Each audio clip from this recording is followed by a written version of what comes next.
என்னங்க எனக்கு ஒண்ணுமே புரியல. அதுதானப்பா எனக்கும் புரியல.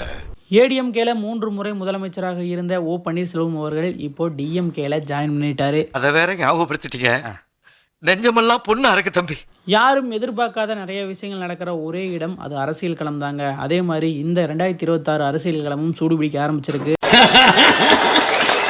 அதில் ஓ பன்னீர்செல்வம் அவர்கள் எனக்கு ஏடிஎம்கே வேணாம், நான் டிஎம்கேல போய் சேர்ந்துக்கிறேன் அப்படிங்கிற மாதிரி இப்போ கிளம்பி டிஎம்கேல ஜாயின் பண்ணிட்டாரு. எல்லாவும் பார்த்துப்பா. ரொம்ப நன்றி. ஓபிஎஸ் இபிஎஸ் இவங்க 2 பேருக்கு இடையிலான பிரச்சனையில் இப்போ பாருங்கள், ஓ பன்னீர்செல்வம் அவர்கள் பிரிஞ்சு போய் தன்னோட எதிர்க்கட்சியாக இருந்த டிஎம்கே கூட போய் ஜாயின் பண்ணியிருக்காருன்னா பாருங்கள். இந்த கேள்வி நீங்கள் தவிர்க்க வேண்டும். அம்மா இறந்ததுக்கு அப்புறமா ஓ பன்னீர்செல்வம் அவர்கள் தாங்க முதலமைச்சர் ஆகிறாரு. கொஞ்சம் அட்ஜஸ்ட் பண்ணி அவர் இருந்திருந்தாருன்னா இன்னைக்கு ஏடிஎம்கேவோட முதலமைச்சர் வேட்பாளர் அவரு தான். வாய்ப்பில்லை ராஜா, வாய்ப்பு.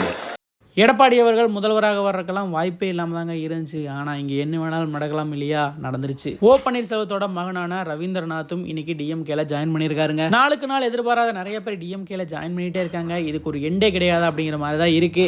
முதல்ல என் முன்னாடி வந்து இப்படி கேட்கறதே தப்பு. ஓபிஎஸ் ஜாயின் பண்ண இன்னைக்கு டிஎம்கே ஆஃபீஸ் போனதுல இருந்தே அவரோட சப்போர்ட்டர்ஸ் எல்லாருமே டிஎம்கே ஆஃபீஸுக்கு வந்தாச்சுங்க. அதே மாதிரி டிஎம்கேல இருக்கிறவங்களும் ஓபிஎஸ்ஸை வெல்கம் பண்ணுறக்காக க்ரௌட் அங்கே கூடியிருக்கு. அரசியல் களம் சூடு பிடிக்க ஆரம்பிச்சிருச்சு அப்படிங்கிறதெல்லாம் இல்லைங்க. அரசியல் களம் சூடு பிடிச்சு முடிகிற லெவலுக்கு வந்துருச்சு. இதெல்லாம் எதுக்காக சொல்கிறேன்னா, அதுக்காக சொல்கிறேன்.